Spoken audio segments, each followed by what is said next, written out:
for once on this program, a wrestling match broke out in the middle of this pandemonium. MJF and Jungle Boy. And I liked it from the start because not only did we have a babyface and a heel, but they actually started the match with a lockup. Imagine that. So a wrestling match suddenly breaks out in the middle of Saturday Night Live. And I mean, what can you say? It gets old. You know, he's the only one that tries. He's the only one that fucking knows what he's doing. He's the only one that gives a shit. MJF, he took his time.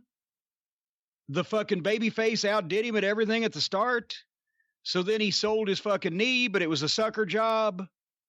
And he fucking got some heat on Jungle Boy. Jungle Boy fought from underneath a number of times, but MJF would cut him off.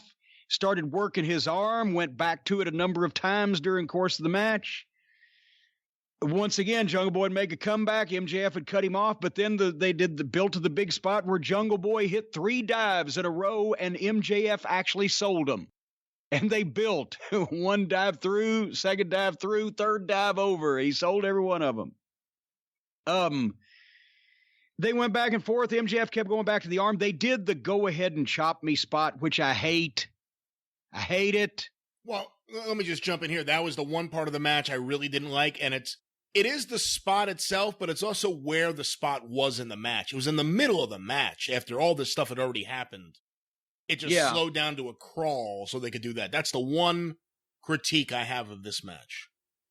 And I know everybody does it, but it just doesn't make sense. And especially for a chicken shit heel like MJF, it probably was something Jungle Boy wanted to throw in, or well, I don't know, Jungle Boy. I shouldn't cast aspersions. Jungle Boy got the arm bar, MJF's hold, but MJF bit his fucking hand. Nice little heel out of the thing. Then the other thing, the big criticism that I have of this match of the two was the fucking reverse Hurricane Rana on the ring apron, which is stupid. There's no reason. If somebody didn't tell, is there anybody in a position of authority there? Do the inmates run the asylum? If somebody didn't immediately go to Jungle Boy and say, don't ever do that again, and if somebody didn't go to MJF and said, don't ever take that again, if somebody wants to give it to you, then they're not fucking really professionals, because it's just ridiculous.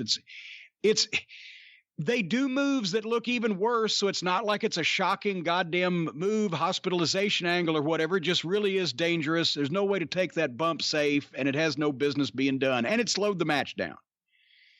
Anyway, Jungle Boy hit a power bomb off the top rope, barely got the 2 count, but was still selling the arm, couldn't fucking keep it. But now MJF is selling his back, but then they go into a double bridge spot.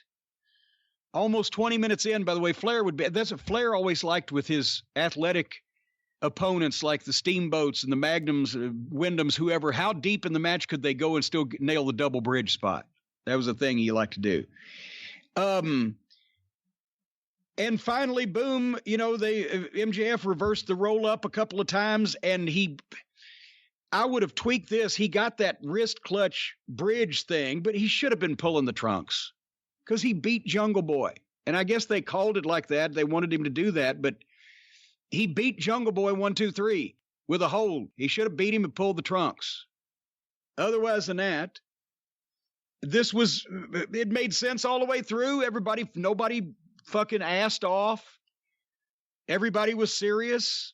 Jungle Boy sells. He's going to be a heck of a fucking babyface if they can get him away from the fucking little goof kid and use the big fucking Dino to help get Jungle Boy over, because Dino has a ceiling, but Jungle Boy can be a big star. but anyway, but that suddenly they know how to do it. When you see what's going on here and nobody is emulating this, I don't understand. But that's what happens when you get a goofy kid with a rich father that fucking has always loved wrestling and thinks he has any knowledge about how to actually do it when he doesn't.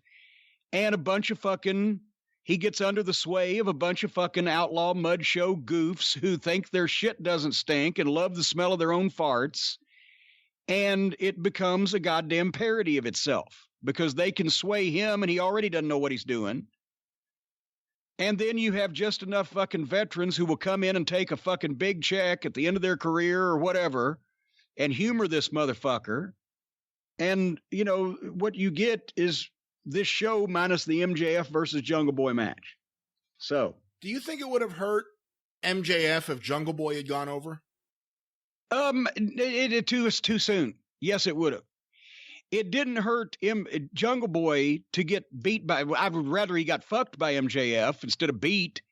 But it didn't hurt Jungle Boy to get beat by MJF because MJF still has heat. People naturally don't fucking like him. He was heelish. He's already. He got that win over Cody. He's undefeated in their record keeping. You know, they've got to make the most out of MJF because he's already there where they can use him. Jungle Boy, they have to build from the middle of the card as an underneath babyface that gradually comes on, finally does the Hail Mary victory and gets hopefully fucking confetti from the ceiling and a big win over a big name. But that you can take time with that. You can build a babyface like that by beating him, sometimes putting stumbling blocks in his path, etc., on the way to the top. A heel, especially one as good as MJF, keep putting the fucking heat on him now.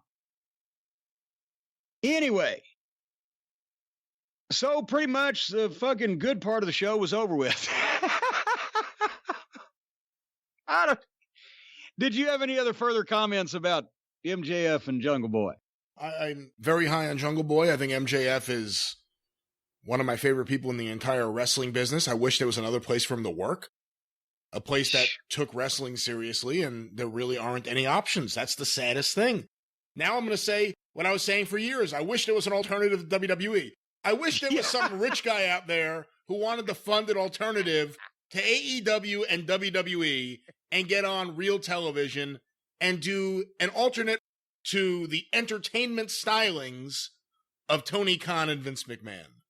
That's really what I want, and I wish MJF would end up there, but... Well, and don't hold your breath. And that's why I was fucking pissed off about this whole thing from the start, because I knew what this thing was going to be, and as I predicted, and you can go back and even play the tape if you want to, I said this last year, this will be the fucking chance in our lifetimes, in our generation, that a major network will put a wrestling show on and that a big money wrestling promotion will come along. And it's been fucking pissed away and wasted by this rotten start, by rotten talent decisions, by goofy people. And this, and after this, they're going to be, I'm not saying they're going out of business, folks, but after this eventually runs its course, it'll be another 10 or 15 years. Maybe, if that, if it happens then, that somebody ever starts anything else again at this level. Anyway,